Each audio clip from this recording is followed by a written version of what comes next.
Pues muy buenos días a todos. Lamento que el Internet hoy no nos haya ayudado porque la información que han compartido es muy importante.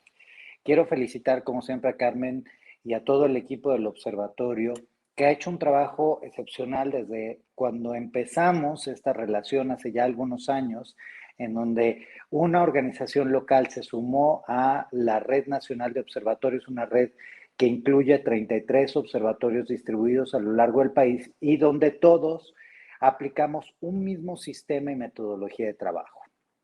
Dicho esto, la información me parece relevante y que hay varios temas que quiero poner sobre la mesa. La primera es que, pues, definitivamente hay datos que confortan.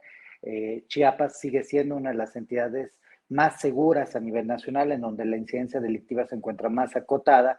No obstante, también Chiapas nos pone en evidencia algo. Primero, la pandemia tuvo un efecto positivo en reducir el número de delitos que han ocurrido y que ocurren a lo largo del país, sobre todo cercanos al ciudadano. Es evidente que en la medida en la que la mayor parte de los ciudadanos nos resguardamos en nuestros hogares, tuvimos la oportunidad de pues ser menos propensos al crimen.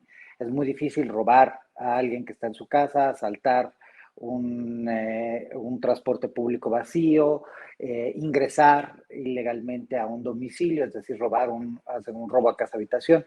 Es decir, tuvimos mejores condiciones de seguridad derivados precisamente de un confinamiento social.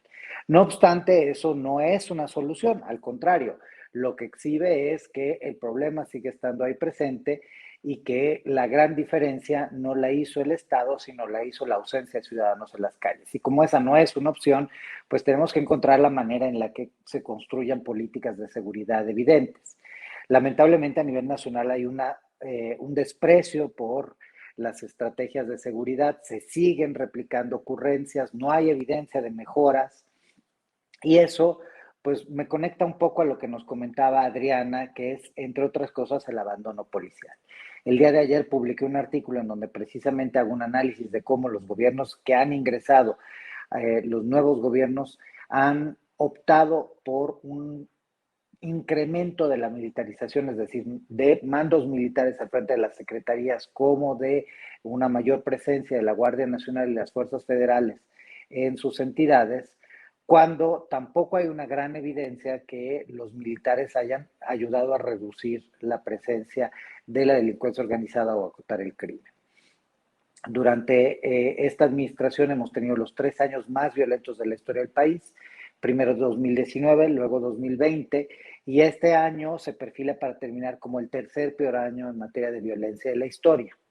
La pandemia no logró ni siquiera frenar algunos delitos como la trata de personas, el narcomenudeo, y no hablemos o el homicidio o el feminicidio, y no hablemos precisamente de los delitos de género que durante la pandemia se dispararon precisamente porque no había gente en las calles, pero sí había gente en las casas en un contexto en donde pudo haberse desarrollado más la violencia. Entonces, hoy tenemos que tener mucho cuidado en esto. Quiero cerrar, pues precisamente citando a Adriana, que nos hablaba de las pésimas condiciones de las policías a nivel nacional, específicamente las hablaba en la entidad, pero pues quiero decir que es muy lamentable que en México no podamos construir instituciones civiles de seguridad confiables. Si nosotros volteamos a ver el rol del policía, pues la verdad es que no queda claro qué queremos de los policías. Y como no sabemos qué queremos de los policías, a las policías llegan pues los que quieren llegar, no los mejores a los que podríamos aspirar. Y esto es porque tenemos pues malos salarios, malos tratos, mala formación, mal equipamiento, no hay estrategia de seguridad, hay un abandono hacia las policías y esto pues no favorece que entonces tengamos una buena situación, una buena posibilidad de desempeño de parte de nuestras policías. Si pensamos simple y sencillamente al hecho de que en nuestro país las policías en promedio estamos escuchando salarios que no son dignos, sobre todo para un trabajo de alta peligrosidad, pues ¿quién va a querer ser policía? Cuando pensamos, por ejemplo, específicamente al caso chiapaneco, en donde nos dicen ganan 9,000 pesos los policías, pues, perdón, no son sueldos que puedan ser equiparables al riesgo que vive un policía y a las horas de trabajo que tiene un policía. Entonces, creo que tenemos que empezar a replantearnos qué queremos de la seguridad, qué queremos de la Procuración de Justicia, y es hora de empezar a invertir, no que nos alcanza para tanto.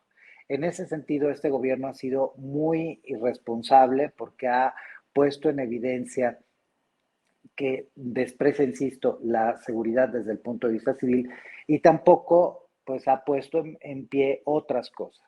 Justifica acciones de prevención con la transferencia directa de recursos a grupos en situación potencialmente vulnerable, pero en realidad no ha habido tampoco un análisis y una evaluación de desempeño de estos programas y hoy pues vemos que lejos de ayudar, estos programas han favorecido el aumento de la pobreza al tiempo que han hecho un abandono institucional de muchas áreas del país. Creo que hoy más que nunca es importante replantearnos hacia dónde vamos de cara a los próximos 3 años de esta administración. Es importante destinar los recursos suficientes para que las cosas funcionen y no mal funcionen. Y pues en ese sentido también hay que aprender del pasado. ¿Qué es lo que en pasado funcionó? ¿Qué se debe mejorar? Y qué evidentemente no debemos repetir. Y uno de los aspectos que creo que no debemos repetir es abandonar a nuestras instituciones de seguridad y justicia. Tenemos que invertirle, tenemos que dialogar con la sociedad civil, tenemos que tener, la decía Carmen, diagnósticos sustentados en datos, que es una de las grandes fallas que tenemos en este momento. Y pues en eso las organizaciones de la sociedad civil estamos para ayudar. En el Observatorio Nacional Ciudadano llevamos 2 años intentando donarles, y que significa regalarles el 100% de formación, tecnología, procesos a la Guardia Nacional y por más que nos dicen sí, pues ya llevamos 2 años y medio perdiendo el tiempo porque ni siquiera se dejan ayudar. Pues yo lamento mucho que hoy estemos en esta condición. Quiero felicitar el esfuerzo de nuevo del observatorio local, porque el observatorio de Chiapas es un ejemplo que los ciudadanos no solo nos quedamos en nuestras casas a quejarnos, sino que hacemos algo y tenemos propuestas concretas y oportunas para que desde lo local se atienda el fenómeno de seguridad.